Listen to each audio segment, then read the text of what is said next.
Hello, welcome back to GOT. I'm Mark, and today we're going to talk about the Honor Magic V6. Yes, the announcement was yesterday, and as you know, there's plenty of videos out there to watch the first look or first impression on this phone. And today we're going to do a little more than that. So let's go. Now, as you heard, there's been a lot of first impressions on the Honor Magic V5 or V6, I'm sorry, and that's because there is an embargo on the phone, and people can't really give you their honest, true, or full review on the phone. But on this channel, I don't have that embargo because I don't actually have the Honor Magic V6. This is the V5, and I'm telling you right now, there's not a whole lot of difference. I've done my homework. So stick around, and we're going to be straightforward and honest in this video.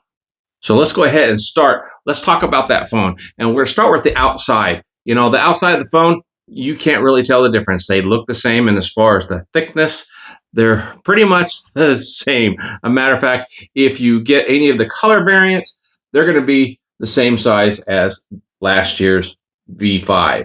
Where it's thinner is going to be on the camera model, and we'll get to that here in a moment.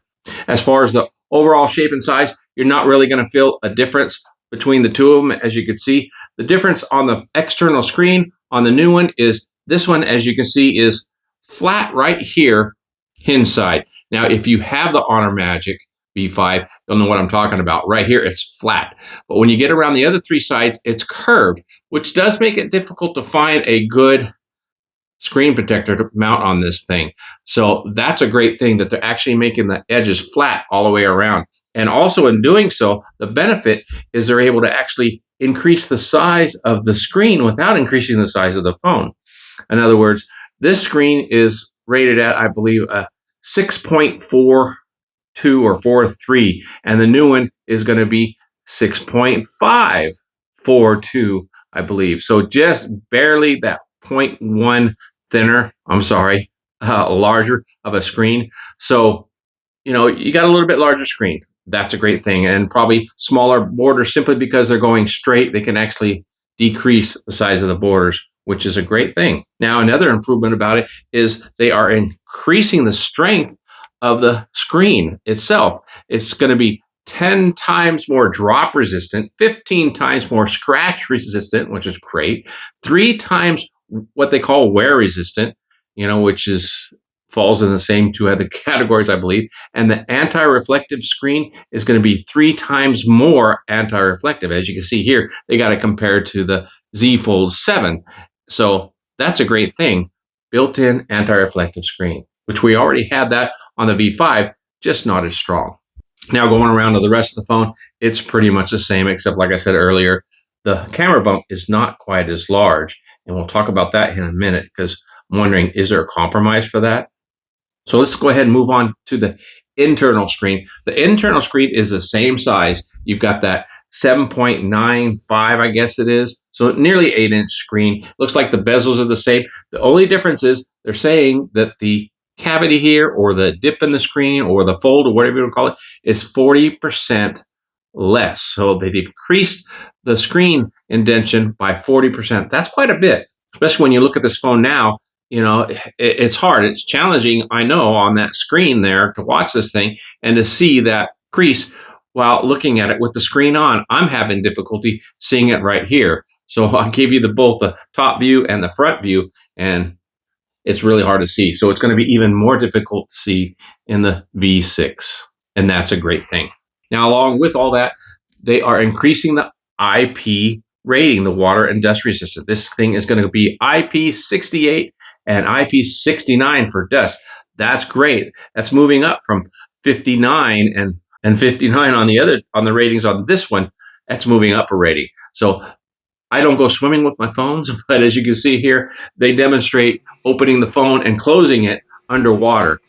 Not something I would recommend doing, but hey, that's great. You know that if you drop your phone in some unexpected water, you're not going to damage it. And I guess, correct me if I'm wrong, that makes this the second foldable with that IP rating. The first being the Pixel Fold, the 10 Pro Fold. Now, before we leave the screens completely, the external screen is going to be 6,000 nits, and the internal screen is going to be 5,000 nits. Now we know that's on peak brightness when you're outside, but you know what? I'm gonna be honest with you, I haven't had any problem seeing the screen on this phone, whether inside or outside, whether the internal or external screen. So the screen brightness is great, and in the V6, it's gonna be even better. Now with a brighter screen, you wonder, okay, does that mean it's gonna drain more battery? Well, that's the next thing we're gonna talk about. Let's go on to the internals. This one has a 5,820 milliamp hour battery, and the V6 is going to have a 6,660 milliamp hour battery. So they're increasing it quite a bit. It's a little over 800 milliamps. And I'm telling you right now, I get 2 days plus on this battery. As a matter of fact, I've gone the full day. I'm at 74%. And it's right now, 4:42 in the afternoon, as you can see. And my day starts early this morning. It was at 5 a.m. So you can imagine with that extra size battery, it could go maybe 3 days. That's crazy. I can tell you right now with the Honor Magic 8 Pro with the 7,100 milliamp hour battery, I go 3 days, no problem. So a larger battery is always a good thing, especially when the competition's at 4,400 milliamps. What a joke. So now it's time to talk about the cameras. The cameras on the V6 haven't changed whatsoever. The only change is the bump is not quite as pronounced as it is here. At least it doesn't look like it. Now, does that come with the compromise? I think it does, and I'll tell you what that is here in just a moment. The only camera that they really talked about in their event was the 64 megapixel 3x zoom lens. And they're talking about how with AI, it's actually even better than what it is before. But all the specs, from what I could tell, are the same. They're just promoting it a little bit differently than they did last year. Because last year, it was their biggest focus on their cameras as well. And I could tell you that 64 megapixel doesn't come anything near what the 200 megapixel does on the Honor 8 Pro. And, that was one rumor that we got wrong. We were really anticipating a 200 megapixel lens in here, whether it be a stagnant main lens or a telephoto lens. I think they missed the boat on that, because if they wanted to be a first at anything, that would have been the thing to be, because we know Samsung already got the first 200 megapixel lens, but I don't think it's really worth it. These 50 megapixel lenses in these phones actually do better in my view. So they should have come out, and maybe they're going to wait and do that on the next one. But I was really hoping they came out with that 200 megapixel telephoto lens, telescoping lens, but they didn't. So it's the same thing. Now, where they did compromise on one of the lenses, and you have to look at the paperwork to find out, because look deep in the specs. Maybe the spec sheet may be wrong, but the ultra wide camera on this is a 2.0 f-stop. Okay, that is the aperture. It will open wider for more light with 2.0 than the current one, which is 2.2 f-stop. So they've kind of downgraded the ultra wide. For what reason? I don't know. Maybe they're compensating with AI or some sort of processing, but apparently they did. And I don't know if that means they were able to change the lens just a little bit, or the camera, to make it just a little bit thinner, because they said they took something off of every component to really get that thinness. So that's another area where Honor wanted to be the first to have the thinnest phone like they did last year. So far, they are the first to have the thinnest phone, the first to have the largest battery in a fold, and the first to have the smaller crease on a fold. So this was a year of first for them, and apparently that was their goal. Now, for me, that was a lot of compromise. I don't know what you think. So now, one more thing I want to talk about when it comes to the camera. There is an additional sensor on the back. It looks like a fourth camera, but it's not. It's actually a sensor, and what it is, it's a color sensor. Just to make it simple, what it does is it makes the colors more accurate. And they threw up this display here saying this is what an iPhone 17 Pro looks like on a gold necklace, and here it is on the Honor Magic V6. It really truly looks gold. But the bottom line is, they're saying that sensor is going to give us more true to life color and accuracy. So it'll just be time to really see what that's like in the real world, since part of the embargo is they aren't able to compare photos with us. Now, another improvement on the Honor Magic V6, of course, is the chip. It has the Snapdragon 8 Gen 5, or the Elite Gen 5, where this one has the 8 Elite, last year's model. Now, that new Elite is supposed to be the fastest chip out there. So they are the first foldable to get that chip. So that's another first. So they were really trying to get a record of first, I believe, which for me, honestly, that's not exciting. What would have been more exciting is to really spec the phone up. Now, when we talk about specs, this 8 Elite 5 Gen or Gen 5 is supposed to be 23% more performance with the GPU and 37 more with the MPU, or the NPU. So, it's supposed to be faster. The CPU is 20% faster. It's got a 3 nanometer chip with 4.6 gigahertz of speed performance. But you know what? When I compared that to this one, guess which one in a real world performance? Automatic V5 beat out 8 Elite chip in here. Why is that? Well, it's because I think they had to throttle it so it wouldn't overheat. Because the idea is, my research told me that they throttle the chip so that it can maintain a good temperature throughout, steady, so you can game for hours without overheating and burning yourself on the phone. So it gets throttled. Well, when doing rendering tests, same thing happens. It throttled and it got beat by the Honor Magic V5. And I can tell you, side by side on daily performance, I don't see a difference on either one of these. And I got a video to prove it if you want to check out that here.